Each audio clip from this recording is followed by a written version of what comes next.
لأن القدرات العملياتية لأي قوة عسكرية تعتمد أساساً على تكييف وعصرنة نظمها ووسائلها مع متطلبات الميدان، والعمل على الرفع المستمر من درجة جاهزيتها من أجل أداء أفضل وأكثر نجاعة.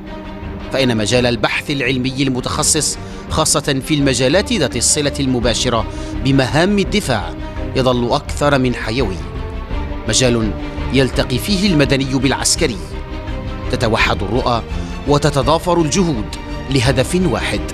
تعزيز قدرات الدفاع الوطني.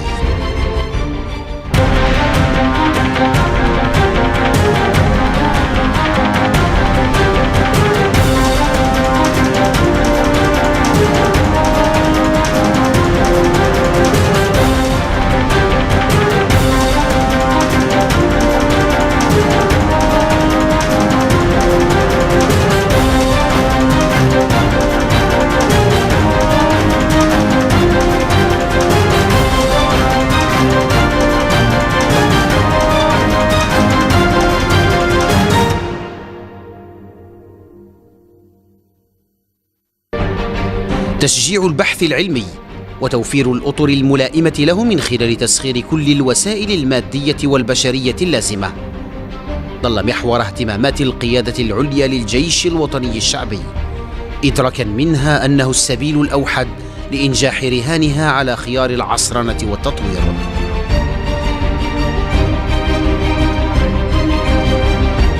في هذا السياق تم إنشاء وحدات وهياكل مستقلة للبحث والتطوير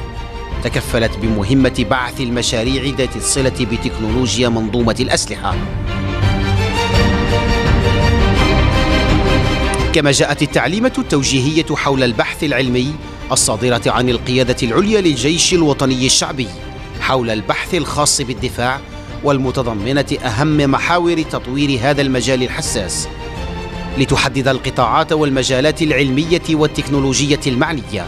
والاستراتيجية التي يجب تبنيها، وكذا الأولويات التي يجب مباشرتها بغرض الرفع من مستوى قواتنا المسلحة، وذلك من خلال إعداد مخطط توجيهي لهيكل البحث العلمي الخاص بالدفاع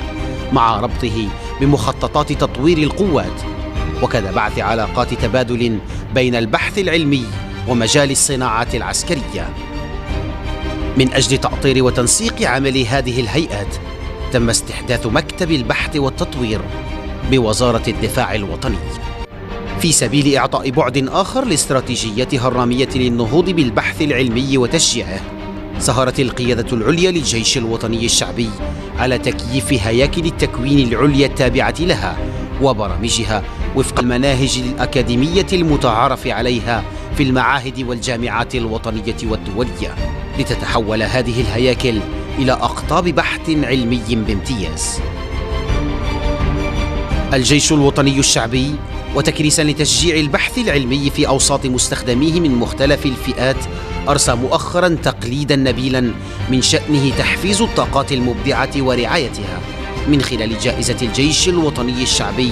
لأحسن عمل علمي ثقافي وإعلامي، والتي جاءت لتكون فضاء للمبدعين في المجالات المذكورة لإبراز مواهبهم وإثبات تفوقهم. تلكم هي المساعي المثابرة والصادقة التي نرم بها تعزيز قدرات البشرية للجيش الوطني الشعبي، سليل جيش التحرير الوطني بنخب ماهرة ومؤهلة لكافة تخصصات بشتى فروعها العلمية والمعرفية والتكنولوجيا التي أصبحت سمة أساسية من سمات جيوش القوية العصرية. اليوم تكون المؤسسة العسكرية قد قطعت أشواطا طويلة في سبيل دعم وتشجيع البحث العلمي من خلال استراتيجية واضحة المعالم سطرتها بإحكام قيادة الجيش الوطني الشعبي، وعلى رأسها فخامة رئيس الجمهورية السيد عبد العزيز بوتفليقة القائد الأعلى للقوات المسلحة وزير الدفاع الوطني، وسهر على تنفيذها وترجمتها ميدانيا السيد الفريق نائب وزير الدفاع الوطني رئيس أركان الجيش الوطني الشعبي من خلال توفير كل متطلبات نجاحها واستمرارها. توجه بدأ يعطي ثماره من خلال التنويع في نظم الإنتاج والتحكم في مختلف المجالات الحيوية ذات الصلة المباشرة بمهام الدفاع الوطني، وهو ما أفرز قاعدة علمية وتقنية صلبة من شأنها الدفع بعجلة تحديث وتطوير مختلف هياكله ومؤسساته على النحو الذي ينعكس إيجاباً على الاقتصاد الوطني من جهة، ومن جهة أخرى يجعل من الجيش الوطني الشعبي جيشاً قادراً على مواجهة كل التحديات، متسلحاً بالعلم والمعرفة، غايته الدفاع عن أمة يمثل العلم فيها أحد أبرز مقوماتها.